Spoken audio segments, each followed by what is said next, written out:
আসসালামু আলাইকুম। আমি প্রফেসর রাশেদ। আমি আজকে একটি আ ডিজিজ বা রোগ নিয়ে আলোচনা করব, যেটাকে আমরা স্কিন ট্যাগ বলে থাকি। এই স্কিন ট্যাগ বললে আমাদের দর্শক বা আমাদের রোগীরা অনেকেই জেনে থাকেন।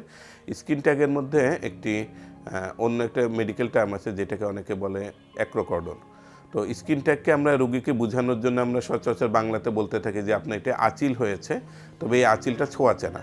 নরমাল আঁচিল যেটা আমাদের দর্শকরা জেনে থাকেন, রোগীরা জেনে থাকেন, সেটাকে আসলে হচ্ছে ভাইরাল ওয়ার্ড। এটা কিন্তু ছোঁয়াচে, তবে স্কিন ট্যাগ হচ্ছে এটা ছোঁয়াচে না। মেডিকেল টার্মে বললে এটা বলা হয় এটা একটা প্রজেকশন, মানে চামড়ার একটা প্রলম্বিত অংশ।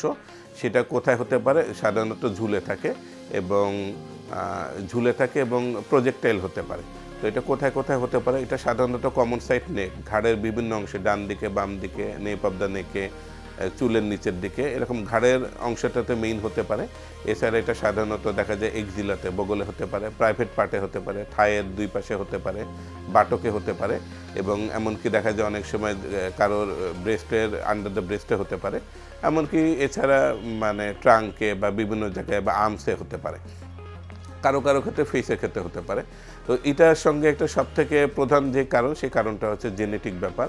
আপনি খোঁজ নিয়ে দেখবেন যে অধিকাংশ পেশেন্টের ক্ষেত্রে যাদের স্কিন ট্যাগ হয়ে থাকে, তাদের বাবার দিকে বা মায়ের দিকের কোনো জেনেটিক্সে স্কিন ট্যাগ হওয়ার সম্ভাবনা থাকে। ২ নম্বর হচ্ছে পেশেন্টদের ক্ষেত্রে অবেসিটি, যাদের ক্ষেত্রে ওজন বেশি হয়ে থাকে। ওজন বেশি হওয়াটা কিন্তু একটা কারণ, এবং ওজন বেশি হওয়ার সঙ্গে আরেকটা রোগ হয়ে থাকে, সাধারণত অ্যাকান্থোসিস নিগ্রিকান্স। ঘাড়, বগল, হাত, প্রাইভেট পার্ট এগুলো কালো হয়ে যায়। দেখা যায় ওই অংশগুলো কালো হয়ে যাচ্ছে, এবং কালো হওয়ার মধ্যে এখানে বিভিন্ন ধরনের স্কিন ট্যাগ হচ্ছে। এটা হতে পারে আবার অনেক সময় বিভিন্ন ধরনের মেটাবলিক ডিসঅর্ডার, যেমন ধরেন ডায়াবেটিস, যেমন ধরেন হাইপারটেনশন, রক্তে চর্বি বেশি হয়ে যাওয়া, ইনসুলিন রেজিস্ট্যান্স হওয়া। অনেক সময় অনেকের দেখা যায় যে ডায়াবেটিস নাই, কিন্তু আইজিটি বা ইম্পেয়ার্ড গ্লুকোজ টলারেন্স, এরকম বিভিন্ন টাইপের পেশেন্টদের ক্ষেত্রেও কিন্তু দেখা যায় যে স্কিন ট্যাগ হতে পারে। স্কিন ট্যাগ হঠাৎ করে র্যাপিডলি সাধারণত হয়ে যায় না, এটা সাধারণত গ্র্যাজুয়ালি হয়।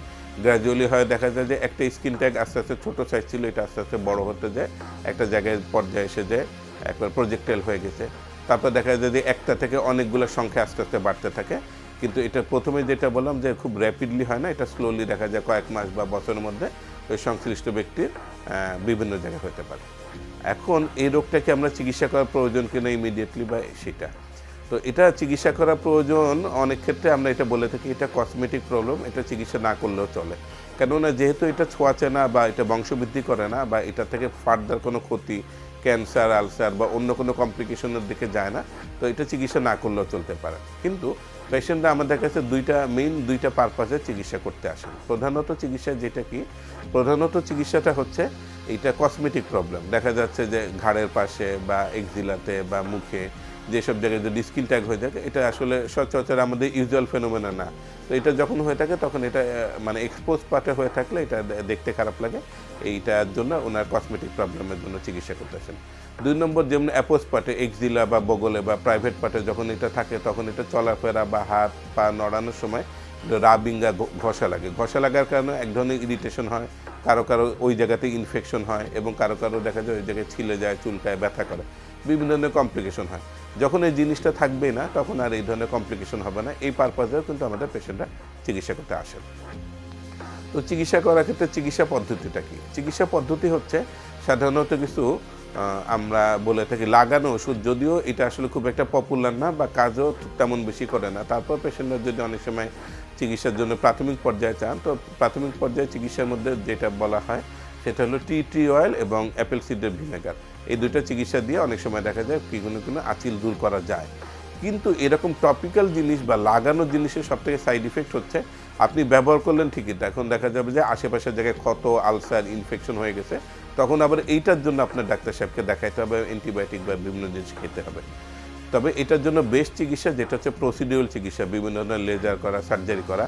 লেজার সার্জারি যত শুনলে ভয় লাগে, কিন্তু এইটাই সবথেকে সেফ চিকিৎসা, এমনকি লাগানোর মলমের তুলনায়। তো এটার জন্য সবথেকে বেস্ট চিকিৎসা অনেক কিছু আছে, বিভিন্ন ধরনের লেজার করা যায়, কিন্তু লেজার তুলনায় কম খরচ এবং ইফেক্টিভ সত্ত্বেও আমরা যেমন আমাদের রোগীদের ক্ষেত্রে ক্রায়ো সার্জারি করে থাকি, আমরা রোগীদের ক্ষেত্রে এক্সিশন বা সিম্পল এক্সিশন, নাইফ দিয়ে এক্সিশন করে থাকি, এবং অনেক সময় আমরা দেখা যাচ্ছে যে ইলেকট্রো সার্জারি করে থাকি। তো এইসব সার্জারির দ্বারা দেখা যায় আমরা লোকাল অ্যানেস্থেশিয়া বা ওই আক্রান্ত জায়গাতে আমরা একটু অবশ করে নিয়ে আমরা ক্রায়োসার্জারি, ইলেকট্রোসার্জারি এবং এক্সিশন করে থাকি। এটার দ্বারা দেখা যায় পুরোপুরি এটা নির্মূল হয়ে যায়। তবে অনেক রোগীদের যে একটা প্রশ্ন থাকে যে এটা আমি একবার করে ফেললাম, করে ফেলার পর আর আসবে কিনা।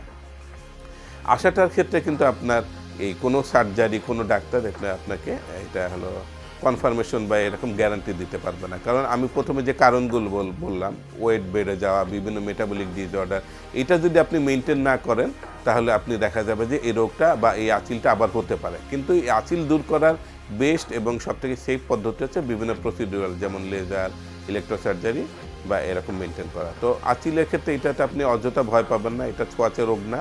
কিন্তু এটা আপনার লাইফস্টাইল মেনটেনের দ্বারা আপনি এটার বাড়াটাকে বন্ধ করতে পারবেন এবং যে রোগটা হয়ে গেছে এটার জন্য আপনি স্কিন স্পেশালিস্ট এবং ডার্মাটো সার্জনকে দেখিয়ে সার্জারির দ্বারা এটা পুরোপুরি নির্মূল হয়ে সুস্থ জীবনযাপন করতে পারবেন। ধন্যবাদ।